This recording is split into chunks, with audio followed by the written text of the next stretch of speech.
Thank y'all for joining us for another edition of the Sterling Media Podcast. Our guest today is Patrick Weaver, owner of Cache Dulcet in Richmond, Virginia. He also has a phenomenal story. He is from the 757, migrated to the West Coast in California for a little while, and now he's back here on the East Coast in Richmond. So we'll talk about his story, his music influences, his love for coffee, and we'll go from there. So Patrick, thank you for joining us, man. Thank you for having me. Yeah, man. So like I said, we'll just kind of go through the gambit of your life, music influences, coffee, things of that nature. So starting off, so tell me about, well, I'll backtrack. So I know your music influences and taste was inspired a lot by your father, who I know passed away about 10 years ago. Can you tell me about how pivotal he was in your music taste? And do you feel like he was intentional about exposing you to it, or did you kind of stumble upon his collection and it went from there? He definitely exposed me to it, and I stumbled across his collection. So it was a little bit of both. I definitely recall a pivotal moment being when I was learning how to drive, and I just got my learner's permit, so he would always have me drive him. And the one thing I specifically remember him always putting on was the Isley Brothers.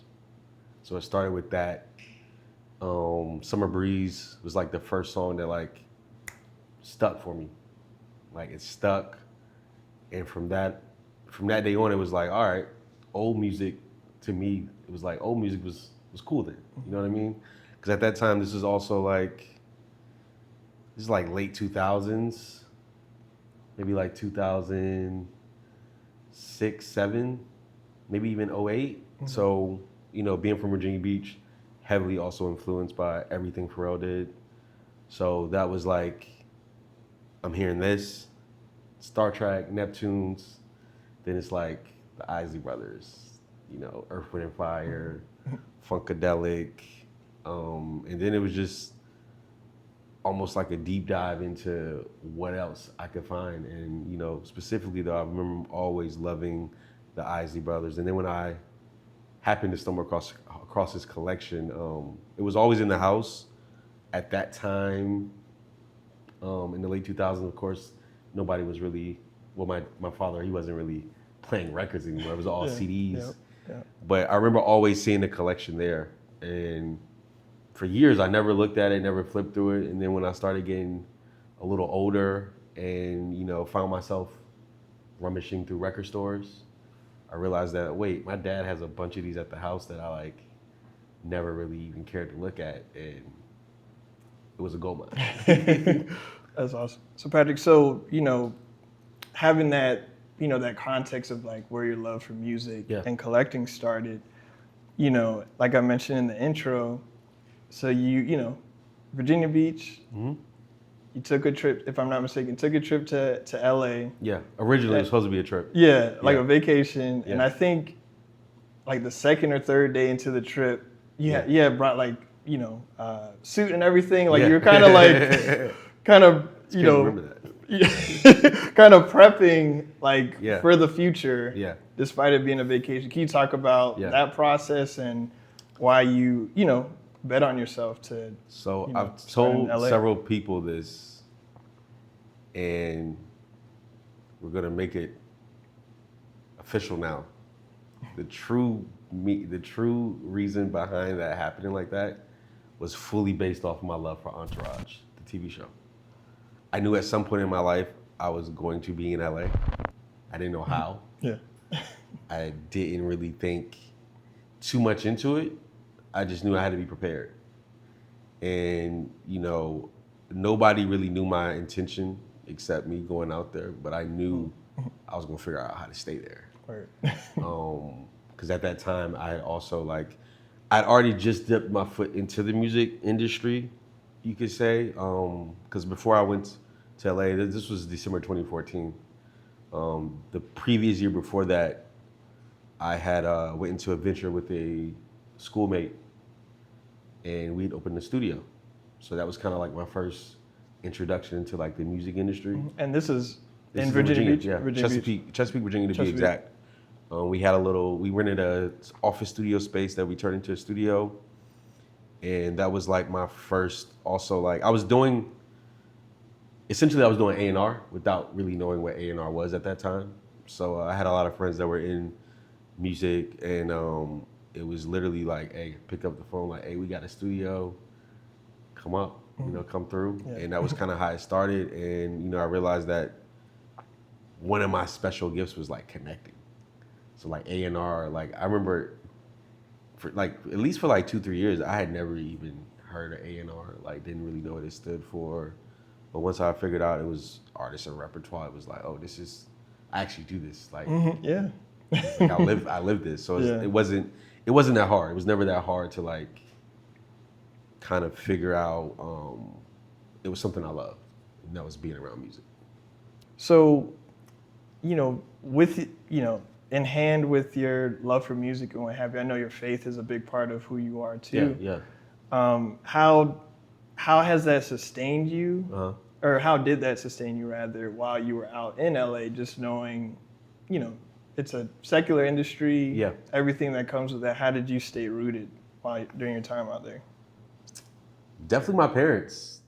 My mom and my dad definitely kept me grounded, as well as my grandmother. Having a grandmother that prays for you is praying grandmas. They saved a lot of us. Can't beat it. Like, yeah. because I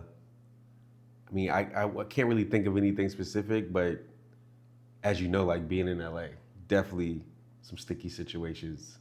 And sometimes it's just as simple as having good ethics. Like ethics go out the window in LA. Like it's all about the money. And that was something that from a very early on age, I never let kind of persuade me. It was never really about the money. So when you go into something with that mindset, like you can't really get lured by just $1. So you know what I mean? So it was always based on relationships, because like that's what people like don't talk about a lot is the music industry is based on relationships. Business is based on relationships. Yeah. So I was really able to go out in LA and like move into a lot of different scenes, and I didn't have a lot of issues. And the issues I did have got resolved very quickly with a conversation, because I'm a communicator, but I'm also, what's the word I'm looking for? Straight shooter? Yeah, it's a specific word that I always like to use when I tell people this, but yeah. Okay. We'll say straight shooter? Yeah. Get straight to the point. Yeah. Yeah. No doubt. And I know just like the nature of that industry, it's like, it's funny watching it from afar, and like it's something to a degree I want to like stick my toe in a little bit just to, be immersed with like other writers and what that's just my background, journalism. But I think as I've gotten older, just learning and seeing, just like it always looks greener on the other side, and just knowing that, and I know this, that industry in particular can chew people up, spit them out if you're not grounded. But obviously that wasn't the case for you. So I mean, it's dope to see. From the outside looking in, it like looks like you have come out pretty unscathed. You know what I mean, from that industry. And I know, you probably still have those relationships and what have you. So it's just awesome to see someone who just stands on their 10, despite being in such an industry that's wayward and everyone's calling you their brother. You just met them, you know what I mean? So I mean, it's happening now too. So like, it's one of those things that you just kind of get used to. And I feel like the 757 has a lot to do with it, which was why I didn't like those first few articles. They really made it seem like I was from LA. So a lot of people somebody came in this week and was like, I see you're from LA and this, that. No. Virginia to the core. And even when being out in LA, like it's not a lot of people that I knew in LA that were from LA. It was a handful of people. Everybody out there was transplants. So, it's a certain energy people from Virginia bring no matter where we go. And I ended up finding a tribe in LA that was, mostly from Virginia, 757. A lot of them went to Howard, Hampton, and all of those people also worked in the industry. So we had like that base, and the things that we would talk about, the experiences and stuff like that. You can't find that out there. So you mentioned your family being, like a bedrock of your faith. Yeah. And your values. And this kind of, I guess, kind of followed me here with this question. So how do you feel just on like a macro level, how American culture feels like it's finally embraced? Well, first off, let me backtrack. Where is your family from? I just don't want to make an assumption. Yeah, so my dad's from North Carolina. Okay. Mom's from Norfolk. Okay. My dad moved to Norfolk, I want to say in like mid-70s, something like that. My mom and my dad, they met in high school. So okay. I want to say my dad was 17, mom was 17. No, sorry, my dad was 17, mom was 15. And high school sweetheart type thing. They went to Granby High School. Technically, I was born in Norfolk, raised in Virginia Beach. Technically, throughout my childhood, Norfolk, Virginia Beach was like my home base. My grandmother always lived in Norfolk, so a big part of my childhood was very Norfolk. And as I got older, I went to high school and middle school in Chesapeake. Virginia Beach. Okay. So yeah. Okay, cool. The reason I like stopped myself a second ago, because I grew up overseas, like in Africa in particular. Okay. And I know that. I don't know. There's like, I don't know, don't take this the wrong way, and I might have brought this up when we first met.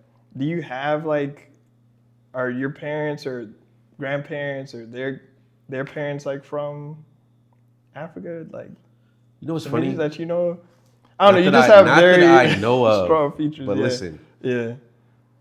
I've been getting this question since LA a lot. I'm from somewhere in LA. Yeah, sure. No doubt. I need to do my ancestry because I'm pretty sure it's somewhere in there. Mm-hmm. So yeah, coming soon. Okay, coming soon. Part two. Yeah. Wait on that 23andMe. Yeah.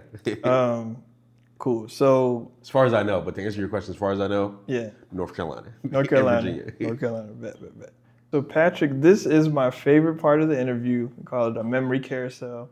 Okay. So what we do with this segment is we show you a bunch of pictures over the course of your life, and one, kind of tell us what the picture is. Yeah. Give us context, and then we'll go from there. And with one of them, and you actually, funny enough, actually like answered or spoke to two of them already. Yeah. So before I hand this over to you, we were talking off camera just about the intricacies of you making this move to LA, like the conversation you had with your mom, and all that. Can you talk us through that, like how that went about? So the first trip to LA ended up being at the time I was actually working two jobs at the time. I was working at the Hilton at the oceanfront, and I was a stylist at Anthropology in Town Center. So go to LA. I'd been with Hilton for like maybe close to a year, something like that. So I was able to get this crazy rate, stayed in Santa Monica for like $39 a night. And, day two in LA, I was in my suit, going to an interview. Next day I get the call, I got the job. The trip in LA was supposed to be, it was a 7-day trip. Fast forward, I get the job. That whole week I'm like just going all over LA, just like learning the landscape. And that was also when I realized LA's huge. Massive. It's a big place. Yeah. So it's not like running around New York. Like that's the one thing I always compared it to, because I always thought it was like a very like compact close city. Yeah. And it's just not. Yeah, you need a car out there. Yeah. So luckily at the time, yeah, mind you, this is 2014. Uber was kind of new and it was super cheap. Like you could get from Santa Monica to Hollywood for like $5-10. You know what I mean? Hollywood to downtown. That's unheard of. $750. That's wild. Uber pool was a big thing too. So it was relatively cheap to get around the city. So it wasn't crazy, but like you couldn't just go. You know what I mean? It's nothing like having your car. So fast forward, it's day 6. My Airbnb, no, sorry, my hotel's about to end. I had a friend who I went to high school with. He had just moved to LA. It was him and his girl. She had got a job out there in something in art because she went to the Art Institute. So they were both out there. So that was like my only connection in LA. So I'm sitting there talking with him and like I'm trying to figure out like what my move is gonna be. And I remember calling my mom and I'm telling her like, look, I got this job. She was totally blindsided by it because she didn't know that I was out there doing this until that point. So this was the day before my flight. Like, so I'm telling her like, yeah, like I'm pretty much thinking about staying. And you know, I got the job. It starts top of the year, so I'm gonna just figure out LA in the meantime. Get a side part-time job, which I ended up doing. And my mom was like, "No, you need to come back and get your stuff. This, that, and the third." My dad was like, "Let him do it. Send him what he need." You know what I mean? And at the time, like I didn't have like no crazy savings. Being from Virginia, I feel like everybody most people that I know from Virginia, it's just always like a hustler mentality, no matter what you do. Yep. These guys, shout out it's to in our Clips. blood, man. Shout out It's in to our Clips. blood. Shout out to Clips. So, you know, I went out there with a suitcase. At the time, I was heavily into, not as much now, but like I was heavily into a lot of high fashion stuff, sneakers. So I had a bunch of valuable stuff in my bag. Instantly was like, oh, I could sell this. Because this was just when a lot of the resale was popping off with stuff. Yep. So, you know, I had a kind of a backup plan for like, at least that would get me by for like a couple months. And that ended up like working out. Like I remember selling things that would set me up. You know what I mean? I was good. So I did end up getting a part-time job, which I ended up starting like probably 2 weeks in, like right before kind of the holiday started. And the week before Christmas hit, that was when I found my first apartment in LA. And like, mind you, all this, like I wasn't making enough money to like find a place. So obviously I'm calling my parents, like, can I get this? Can I get that? And it was almost like no question, you know what I mean? And mainly my dad. I was about to say, I was like, no, Mom Dukes you is should like... just come back, like, you know, like you don't need to be like struggling like this for no reason. It's like you have 2 jobs here. That was like, it's like, what are you doing? You know what I mean? And like, my dad was the only one that kind of really understood it. You know what I mean? So, is he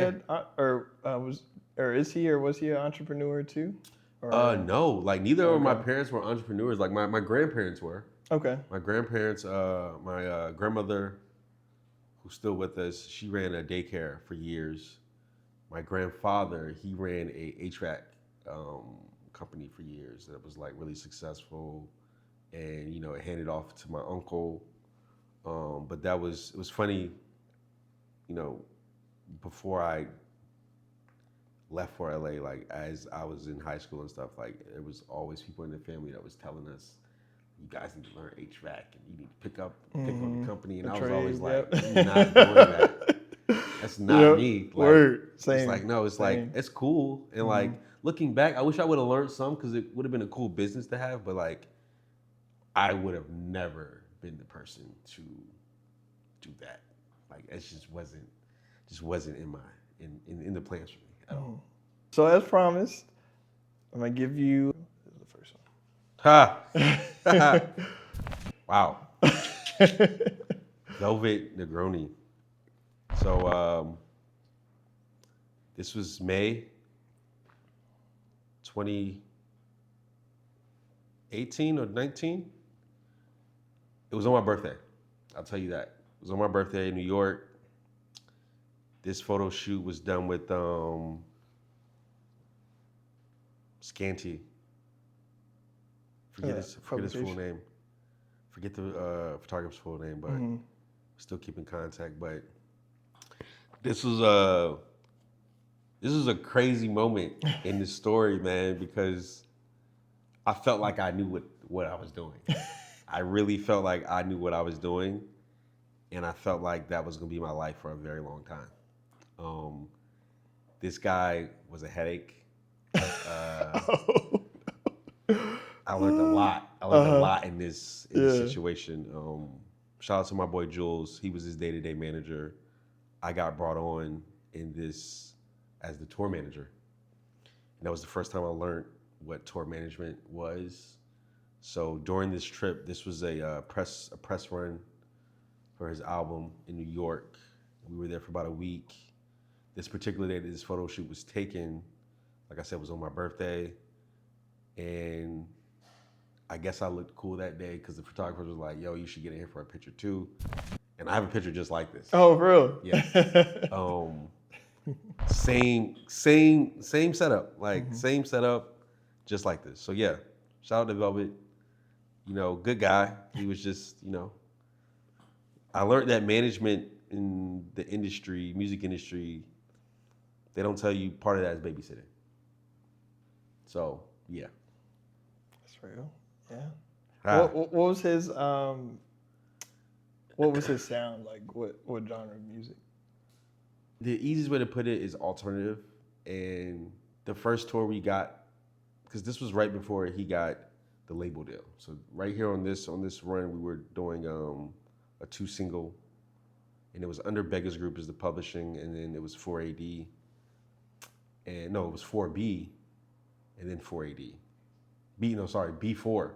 B4. Okay. And then 4AD is what he got signed to. That was the 3-album deal we did. So during this run, it was really pushing these 2 singles, and the album was done and everything, but like, you know, it was a press run. I'm still learning what all of that was. So, you know, meeting with the label and all that type of stuff. So are y'all cool? I know you said he was pretty tough to work with, or is it just like it's kind of a past relationship and y'all kind of moved on? Can I give you a quick story? Of course, yeah. Okay, of course. Yeah. Fast forward, this happens. Yeah. The next thing that happens after this was we do the press run in LA.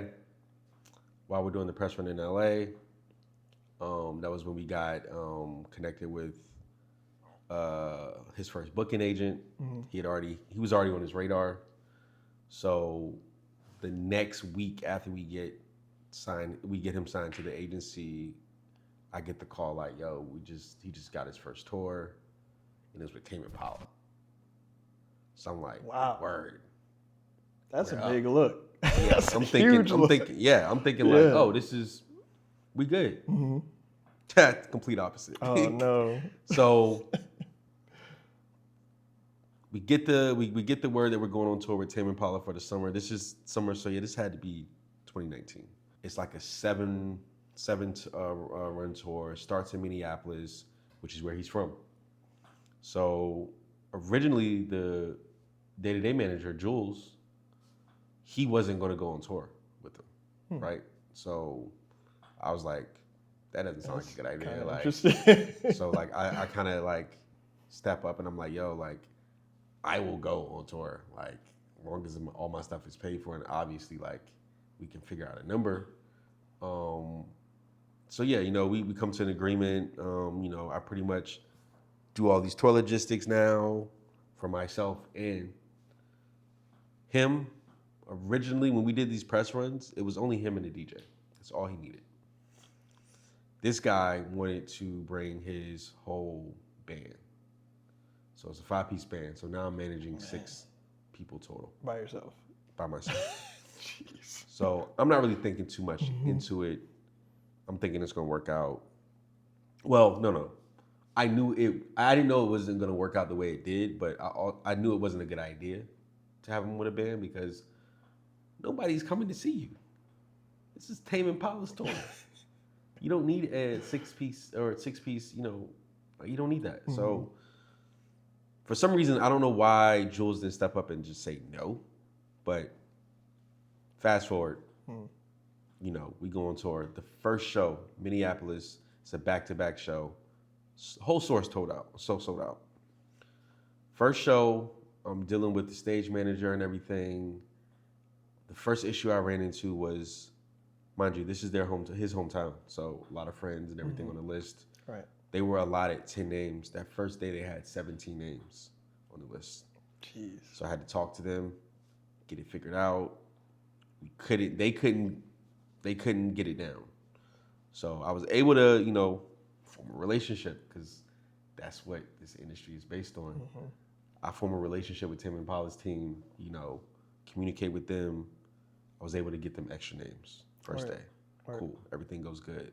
Second day comes along. Same issue. Same issue. They're different over. city too. No. This is both in. It's 2 shows. The first 2 shows in Minneapolis. Oh, both. Okay. So Got you. Second day, it's almost just as worse.